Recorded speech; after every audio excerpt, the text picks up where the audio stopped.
Hi everyone, very very good morning. आज आपका exam है और मेरी तरफ से आपको बहुत बहुत बेस्ट विशेस है। जो आपने पढ़ा वही आए, भगवान करे। और आज मैं आपको एग्ज़ाम से पहले कुछ टिप्स देना चाहता हूँ कि आपको कैसे अटेम्प्ट करना है। रही बात, पहले लॉ के पेपर की कर लेते हैं, फिर बाद में अकाउंट की कर लेंगे।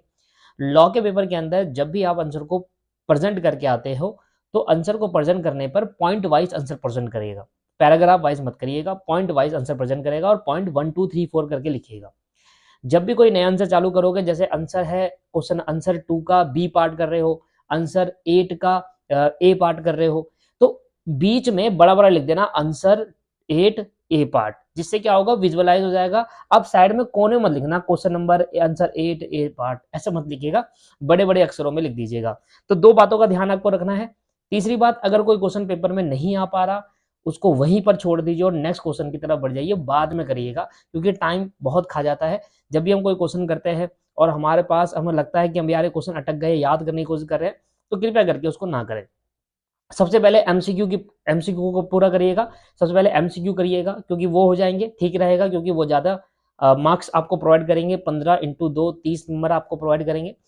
तो पहले एमसीक्यू करिएगा। कोई क्वेश्चन अगर आपका रह जाता है, आपको समझ नहीं आ रहा, अभी लीव कर दो, वहीं पर छोड़ दो पन्ना, आगे बढ़ो। पन्ने की कोई कमी नहीं है, पेज की कोई कमी नहीं है, जितना खुला खुला लिखोगे उतना बेटर है। जिसकी राइटिंग खराब है, कृपया करके खुला खुला लिखिएगा। जो एक लाइन पर कम से कम 6 वर्ड, 4 वर्ड, 5 वर्ड, जितना लिखना है उतना लिखिए, पर खुला खुला लिखिएगा। पेज पैसे भरे 1500 रुपए सर, उसका पूरा यूटिलाइज करना है। खुला खुला लिखिएगा, आंसर बड़ा बड़ा लिखिएगा कि कौन सा आंसर कर रहे हो। मिक्सअप करना चाहते हो मिक्सअप कर दीजिए, कोई दिक्कत वाली बात नहीं है, पर आंसर को बड़े बड़े लिखिएगा। जो दो क्वेश्चन छोड़ने हैं तो छोड़ने हैं, उनको अटेम्प्ट नहीं करना है आपको। कई बच्चे क्या करते हैं कि मैं ये वाला क्वेश्चन भी अटेम्प्ट कर देता हूँ, क्या पता एग्जाम में नंबर दे देगा, नहीं देगा, वो गिन के रखता है। वो 5 क्वेश्चन अटेम्प्ट करने हैं तो 5 के 5 ही करना, बाकी छोड़ देना, टाइम वेस्ट मत करिएगा उसमें। अब रही बात अकाउंट के सब्जेक्ट की, जो ओल्ड सिलेबस वाले स्टूडेंट है, अकाउंट में सबसे बड़ी कमी स्टूडेंट की ये रहती है कि जो क्वेश्चन में फंस गए वो फंस गए वहीं पर। भाई छोड़ देना उसको, वहीं पर छोड़ देना और आगे क्वेश्चन बढ़ जाना आगे, बाद में आप उसको कर लेना ट्राई। ठीक है, अकाउंट के अंदर कोशिश करिए कि एंड आंसर तक आप आंसर प्रेजेंट करके आए, आधा अधूरा ना छोड़े। मैं छोड़ने की बात ये कह रहा हूं कि जब आप किसी क्वेश्चन में अकाउंट में फंस जाओ तो वहीं पर उसको छोड़ दो। इसका मतलब नहीं है पेपर में छोड़ दो। जब दूसरा क्वेश्चन ट्राई करो तो दोबारा आना उस क्वेश्चन में, उस क्वेश्चन को करके जाना। और सर, ये दोनों पेपर के लिए चाहे कोई सा भी पेपर दो, स्टार्टिंग ऐसे करनी है जैसे 5 मिनट बचे हो एग्जाम खत्म होने में। जो स्पीड लास्ट के 15 मिनट में 10 मिनट में रहती है ना, स्टार्टिंग वैसे ही करनी है। क्योंकि हम सोचते हैं 3 घंटे है, स्टार्टिंग बहुत आराम से करूंगा तो आगे जाकर स्पीड अच्छी हो जाएगी ना, ऐसा नहीं सोचना। शुरू से ही भटाभट करना है, बिल्कुल तेज हम तेज। 3 घंटे कम पड़ जाएंगे सर आपको, लास्ट में आपका छूट जाएगा पेपर। सबसे बड़ी कमी होती है छूट जाता है पेपर। पेपर नहीं छोड़ के आना, कोई क्वेश्चन नहीं आता भर दो उल्टा सीधा, पेपर नहीं छोड़ के आना। ठीक है। और लॉ के पेपर में ध्यान रखना, पॉइंट टू पॉइंट आंसर लिखना है, उल्टा सीधा मत भरिएगा। अकाउंट में चलेगा, लॉ में उल्टा सीधा मत भरिएगा, वो पूरा काट कर जीरो कर देगा। ये प्रोफेशनल कोर्स है, बीकॉम नहीं है, 12वीं क्लास नहीं है। पॉइंट टू पॉइंट लिखना है आपको। जितनी बातें आपको नहीं आ रहा, आपसे 8 नंबर क्वेश्चन पूछा है, 7 नंबर क्वेश्चन पूछा है, आपको 6 ही पॉइंट 6 ही लिखो।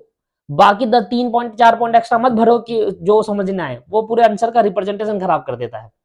तो कुछ बातें को ध्यान रखिए। मेरी तरफ से आपको all the very best. Exam अच्छे से करके आइएगा।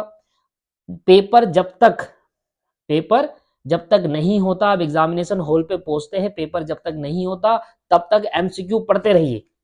एमसीक्यू पढ़ते रहिए, क्वेश्चन आंसर नहीं, एमसीक्यू पढ़ते रहिए। छोड़ना नहीं है, बातें नहीं करनी वहां जाके, एमसीक्यू पढ़ते रहिए। क्योंकि कभी कभी ऐसा होता है जो एमसीक्यू आपने हाल ही में पढ़ा होता है वही एग्जाम में आ जाता है। स्टडी मटेरियल लेके जाइएगा, एमसीक्यू पढ़ते रहिएगा स्टडी मैट की। राइट, तो ये करना है आपको। कोई भी अगर आपको डाउट है, कुछ लग रहा है नीचे, तो आप मुझे कमेंट कर दीजिएगा। बाकी एक बात का और ध्यान रखिएगा, आधार कार्ड जरूर ले जाइएगा। कभी कभी ऐसा होता है कि मांग लेते हैं, हालांकि नहीं है तो ले जाओगे, कौन सा भारी हो जाएगा।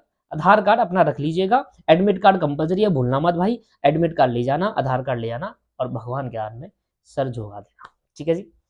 जो भी रिस्पेक्टिव आपके ईश्वर भगवान है, उनके आगे सर झुकाइएगा, टीका लगाइए और आराम से जाइए।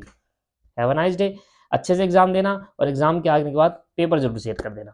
Bye bye, take care.